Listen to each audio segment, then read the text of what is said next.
Today we've got a great malicious compliance story about using some sick leave. We'll get into that in a bit, but first, want me to take a message? Sure. I work in claims, and because we're long-term/personal injury claims, we're not considered a call center. But we do take calls from our claimants and need to be available to take calls from claimants. And on average, I receive about 6 to 8 calls a day, but generally only 4 of those are for me. Recently, there's been a trend of some colleagues putting themselves on unavailable for long periods of time, 3+ hours daily, to avoid calls, and when you reach out to ask if they're free for a call, they don't respond until it's been at least 5 minutes, because in that time you've probably ended the call for them anyway. I'd taken a call for a colleague named Sally already, and in a department of 100+ colleagues, 2 calls for one person is unusual when I received another call, but this time it was from an external complaints body, wanting to ask Sally some questions, which at that stage, not yet a complaint. At 2:32, I message Sally to ask if she's free, and while I wait, I get the background from the nice external complaints person. At 2:42, she replied and said, "Sorry, I was just on a call. Everything okay?" And I immediately replied saying, "No, they're still on the call and I can transfer you." Sally immediately backtracks and says, "Sorry, I'm still on the call. Can you take a message?" What Sally doesn't know is that I can see her status and it's set to Do Not Disturb and not on a call, so I know she's just trying to get out of taking calls. But I just agreed, and I decided instead of resolving the call, I would take a message and pass it on. As requested, I took a message from the nice external complaints person as I wasn't able to resolve the query. I confirmed that I would escalate it urgently to Sally's manager and our internal complaints team as they wanted to know about an urgent payment that hadn't been processed in a week. Sally immediately replied and said I should have said who it was and she'd have taken the call. That's so odd. I thought she was on a call. Honestly, I feel like OP should have just gone through with it and reported it anyways, cause God forbid you gotta keep working with people who act like that. Also, hi, I'm Steven, and if you guys enjoy awesome stories of malicious compliance, why not hit those like and subscribe buttons down below? That said, our next story is, wanna discipline me for being right?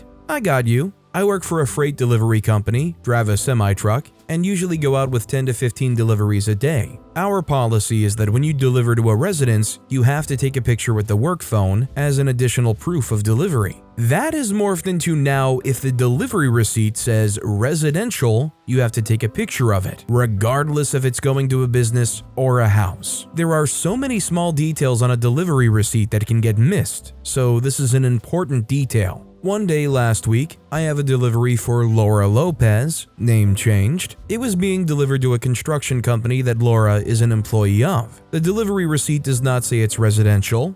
I make the delivery and leave, no picture. Next morning, my bench of a supervisor says, "I have a write-up for you." Puzzled, I ask her for what? For the Laura Lopez delivery yesterday, it was residential. I explained to her that it was at a business and the delivery receipt did not say residential. She wasn't having it. I should also mention that her and I butt heads often, and she's been trying to get rid of me for some time. I told her that we need to go talk to my manager about it. So we do, and he sides with me because she has no ground to stand on. This infuriates her. I tell her that under no circumstances will this be an issue again. That day is when I start my malicious compliance. I take pictures with the work phone at every stop. What happens is when I hit depart on the work phone, it sends a pop-up to her computer with the picture, and she has to acknowledge it before she can do anything else on her computer. I crashed her computer 3 times that day. At one stop, I took 20 pictures. I get a call from her telling me that I have to stop taking pictures. I politely tell her that I'm covering my butt and not going against policy. "I'm giving you an order." I laugh and hang up. Sure as crap, she wrote me up for it. I don't even argue. I say we need to take it to my manager. I walk in and he says, "What now?" I tell him the story. He looks at her, takes the write-up and rips it up. Are you seriously writing him up for overperforming? She had no words, and I still take a picture at every stop because I'm petty. Honestly, I don't even think it's petty. I think it's just covering your butt here with somebody that you know is vindictive. And hey, at least you have it on record with your manager now that she is being vindictive. Our next story is, manager asks me to motivate an employee into doing a job he doesn't like. This happened around mid-2006. I was a low-level team leader in a tech consulting company. I was in charge of 2 teams of 3 each. The client was a bank. If you've ever worked with a bank, you know that technology moves pretty slowly on a bank. For instance, the project we worked at was in Java 1.3 that got deprecated in March 06. One of the guys in my team, let's call him Max Powers, was the kind of guy that's always trying to be on the cutting edge of everything, and we had him working on the project, and he asked several times to migrate the project to a newer version of Java, or be assigned to a project with more up-to-date tech. He was just assigned to this one, but I couldn't do any of those things. I knew he was unmotivated because of this, and I was also pretty bummed about having to work with outdated technology, so we both started researching open source tools to use in the company that were cutting edge and proposed some improvements to our manager. He liked the idea, so we formed a task force to create tools for the company. The task force was Max and myself. However, this was a side job. Our main responsibilities were still on the bank project. One day on a team, project leaders and managers meeting, we were talking about desired and undesired rotation, people leaving the company, and how to stop it. I brought Max's case up, saying that having someone extremely focused on cutting-edge tech doing boring, outdated stuff was probably the recipe to undesired rotation. The manager said, "You're wrong. This is totally desired rotation. We want people motivated to work here." "He's not." I said, "But he's not because you're unwilling to move it to a project with better tech. Plus, he's one of our best assets by a mile. He's doing the work of 2 to 3 people and the task force. We wouldn't want him to leave, it would be a problem." Then the manager said, "Then it's your fault. You have to motivate him better." I stopped arguing. To me, Max leaving was totally a case of undesired rotation. It was a problem to my planning, and furthermore, it was losing someone whom I saw as one of the top assets available in the company. But the manager said that I needed to motivate Max better. Cue malicious compliance. So I did. I motivated him to get the heck out of the company. He wasn't going to be allowed to work in cutting-edge projects there. He found a new and exciting job in no time. He's a millionaire now. He got called by Google to interview with them. He rejected the offer. He could have been retired by age 38, but he kept on working because he still loves what he does. We struggled to cover him. We had to hire 2 more devs, and the task force came to an end. I couldn't do it just by myself, and the rest of the devs weren't as interested in it. I mean, I guess your position as a low-level team leader would be to try to motivate the people working under you to do their work and love their work, but I mean, if the person isn't happy with the job, how much motivating can you really do? Needless to say, OP helped them out much more than trying to motivate them to stick it out at this company that they were unhappy at. Our next story is, cell phone company tries to keep my money. I purchased a flip phone for my elderly father from one of those companies that only cater to older adults. His phone stopped working, so I asked for a replacement. I was told that the phone was no longer sold, but there is a new version. I ordered the new phone. It worked for about a month and a couple of days and then stopped. When I called customer service, the rep told me it's a known issue with the new version. I asked to have another phone sent, but it was told the 30-day warranty expired. I asked if this is a known issue, then why aren't you sending replacements? She said she didn't know. The rep did some troubleshooting. It worked for a day and then stopped again. I reached out to corporate and they refused to replace the phone. I asked for a refund for the phone and a refund for the last month I was charged. They flat out refused to refund my last bill. Corporate told me to return the phone, meaning I would have to pay the shipping cost. After sending complaints to the Better Business Bureau, the FTC, the district attorney, and posting about my experience on Google and Yelp, they finally sent me a return shipping label. They did refuse to refund the last month, even though my dad had, with their own admission, only used the phone for a couple of days the last month. Cue malicious compliance. So I sent the phone in the box it came in. I also double boxed it and packed it with a ton of stuffing. I overloaded it so much you can barely see the box the phone is in. I made sure the box was ridiculously heavy. You will pay for the last month, even if it's through your return label. Just the price of doing business, I guess. A company like that clearly isn't around for the reviews, isn't around for the user experience. They're there to try to make money off of people who probably just don't care enough, move on to the next supplier and hope that they don't get screwed over again. Or, prey on the elderly who just don't really understand any better. Our next story is, I won't need my computer? Whatever you say. This one is more petty compliance than malicious, but I think they got the message. Right at the beginning of the meeting, I was told I wouldn't need my computer, even though we were going to be discussing and referring to shared documents. You guessed it, on our computers. I had just opened my laptop and logged in, but after being told this, I closed it and put it into my bag. Granted, we were all told we wouldn't need our computers during this meeting. I'm not sure why, since by the end of the meeting, everyone apart from the person who said we wouldn't need them had opened their computers. But I didn't bother to get my computer from my bag. Nope.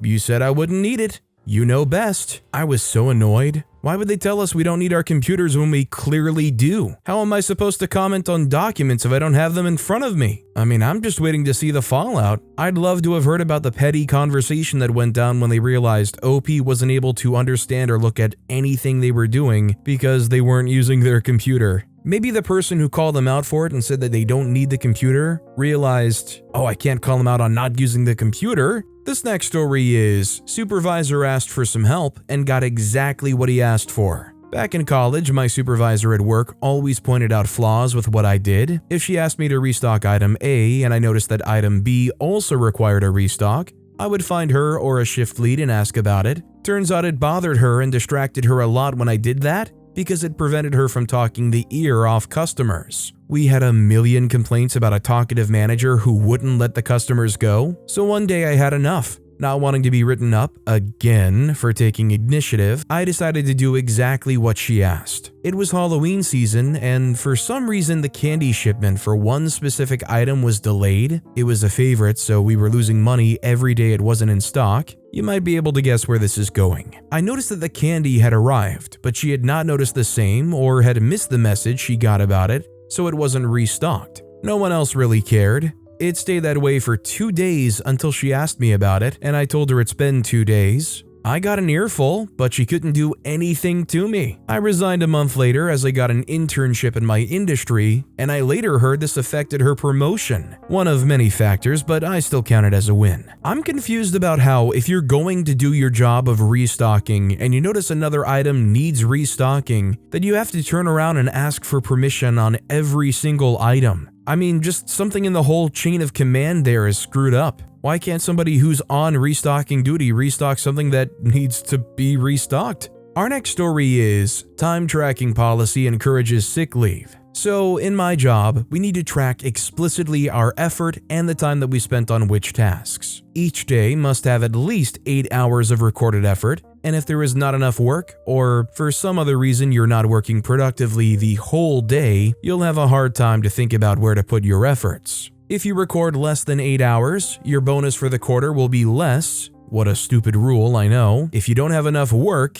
that's also your problem. Lately, I took sick leave for some days as I was really not well, but after a few days, and as I'd had a bad feeling about letting the team down, I continued to work, even though I was sure I could easily get another medical certificate to extend my paid sick leave. However, I was only able to work some of the hours and needed to rest or sleep the other half of the day. I was working from home. Remember the rule about time tracking? I didn't know where to put the remaining hours and actually didn't bother to invent something. The next day, my boss commented with me why my time tracking is not filled correctly. On the other hand, if you just report sick, you don't need to worry about the time tracking as the whole day will not count. So I just decided to go to the doctor on the next day and extend my sick leave for a few more days, without worrying now about where to put my hours. The company apparently prefers people to not work at all instead of only working half days without correct time tracking.